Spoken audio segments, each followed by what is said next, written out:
What's up guys? Another day, another wheels. Flex ko lang sa inyo kung ako ngayong araw guys. Simulan natin dito sa M2. Not Hot Wheels but M2.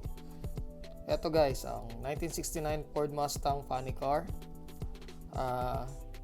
Naka-acrylic na rin siya guys. So anytime pwede mo siyang tanggalin sa card niya. At base dito sa card, they has 9,250 pieces na ginawa ni M2. Tapos meron siyang 750 chase. Ayan guys.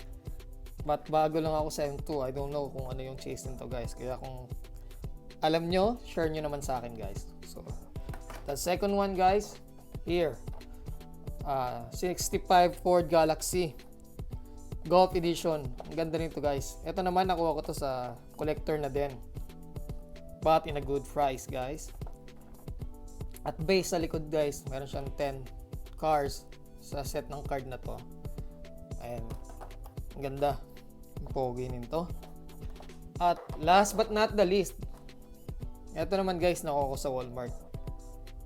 Actually, nakatago pa siya. I think meron na nakakuha. Tinago niya lang at babalikan niya. Pero sorry, nakuha ko. Bago lang din sa paningin ko to guys. AMC. US brand to na sasakyan. I think isa muscle car, yeah, same lang sa Mustang. Pero ang ganda, detailed. Tingnan mo naman, no. Ang ganda niyan. This one is the 71 AMC Javelin and the other one is AMC Ravel Machine.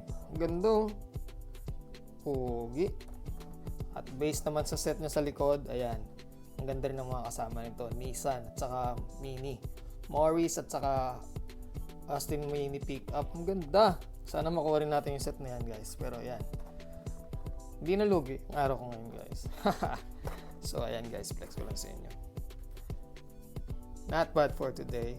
So ingat kayong lahat guys. Hanggang sa muli. Bye bye.